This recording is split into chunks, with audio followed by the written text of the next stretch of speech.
Do I have weakness? I am nothing but weakness. I'm not naturally strong or fast or flexible. I'm certainly not the smartest person in the world. I get emotional over stupid things. I eat the wrong foods. I don't sleep enough. I procrastinate and I waste time. I care too much about meaningless things and not enough about important things. My ego is too big. My mind is too small, often trapped inside itself. Now, all that being said, I have to say, a person's strength is often their biggest weakness, but their weaknesses can become strengths. Success, guys, a very, very lonely road, man. Along that road, you're not going to see too many friends. You see your shadow most often. You got to trust in the heart of hearts. Decide what you're doing, what you believe in is a worthy cause, a winnable fight. I wish I could tell you you're tired, go take a break. I wish I could tell you tired, rest for a year. I wish I could tell you that it's going to get easier. I wish I could tell you it's going to get easier. I wish I could tell you that if you just keep going, it's going to get lighter. I dare you to take a stand today to say no more. I will no longer accept this for my life. I dare you to take action today. I dare you to write your goals down and get someone to hold you accountable. I dare you to hold yourself accountable. I dare you to give up everything that is keeping you from your dream, to say no to all the negative influences. I dare you to pick up a book instead of a drink. I dare you to work harder than you think you did yesterday. I dare you to prove them wrong. I dare you to prove yourself right. I dare you to stand up as a man or as a strong woman, as whoever you are, and declare that you are going to claim a bigger and better life for yourself. When you get to the point where enough is enough, when you get to the point where it hurt real bad, when you get to the point when it's over, when they're tired, when they're frustrated, when they're ready to give up, when they spent their last dime, that's when they get started.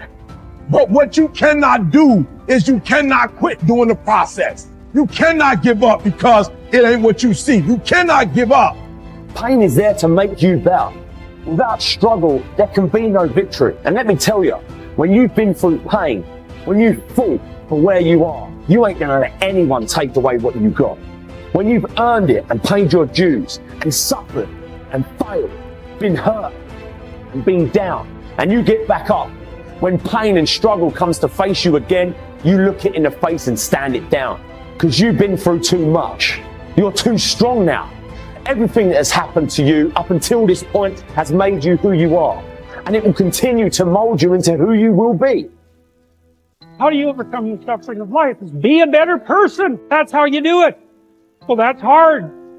It takes responsibility. And I think, you said to someone, you want to have a meaningful life? Everything you do matters. That's the definition of a meaningful life.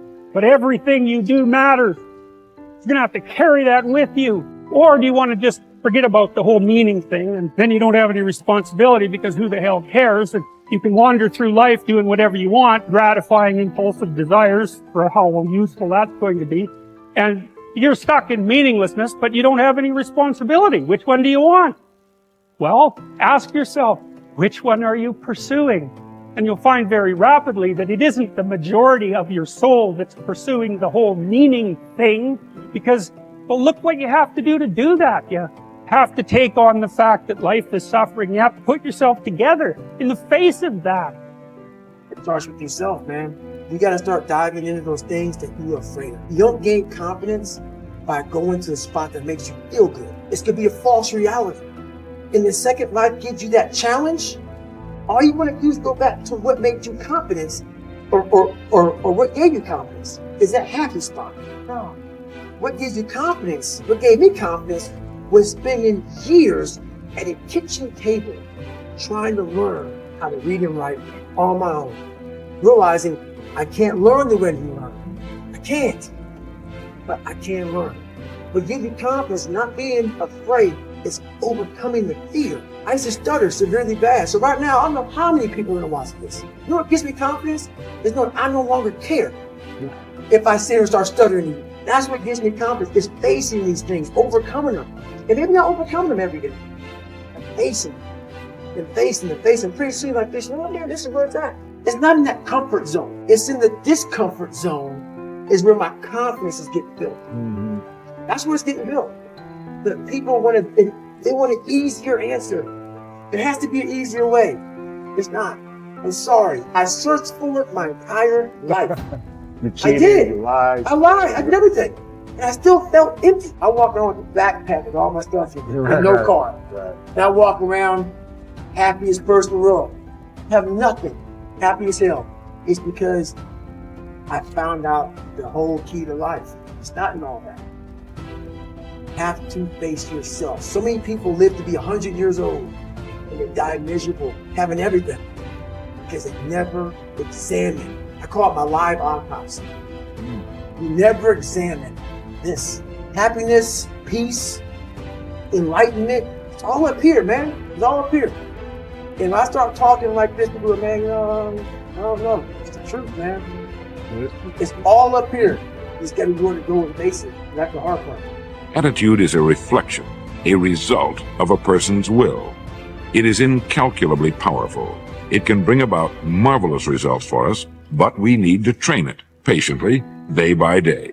Now let's talk about the attitudes of people who are successful. The top 5% of the people who go sailing through life from one success to another and who, even when they fail at something, shrug it off and head right out again. No matter who the person is or what he does, men and women in sales, business executives, people in all the professions, wives and mothers, students, top people in the armed forces, public servants, men and women in the service of religion, working men and women in all fields of endeavor, wherever you find a person doing an outstanding job and getting outstanding results, you will find a person with the right kind of attitude.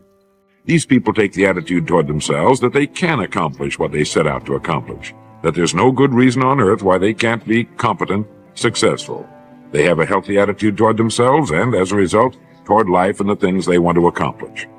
And because of this, they achieve some remarkable things, and they come to be called successful, outstanding, brilliant, lucky, and a lot of other things. They're quite frequently no more brilliant or outstanding than the majority of the people by whom they're surrounded.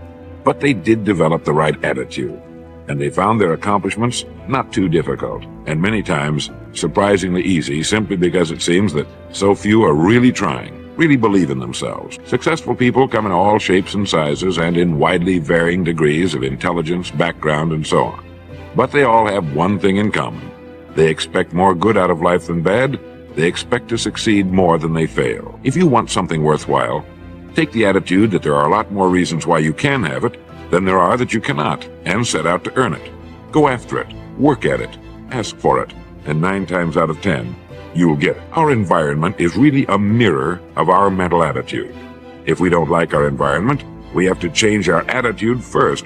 Your ability and willingness to discipline yourself to accept personal responsibility for your life are essential to happiness, health, success, achievement, and personal leadership. Accepting responsibility is one of the hardest of all disciplines, but without it, no success is possible. The failure to accept responsibility and the attempt to foist responsibility for things in your life that make you unhappy onto other people, institutions, and situations completely distort cause and effect, undermine your character, weaken your resolve, and diminish your humanity. They lead to making endless excuses. There is a direct relationship between the acceptance of responsibility and the amount of personal control you feel you have over your life. This means that the more you accept responsibility, the greater sense of control you experience. There is also a direct relationship between the amount of control you feel you have and how positive you feel. The more you feel that you have a high sense of control in the important areas of your life, the more positive and happy you are in everything you do. When you accept responsibility, you feel strong, powerful, and purposeful. Accepting responsibility eliminates the negative emotions that rob you of happiness and contentment.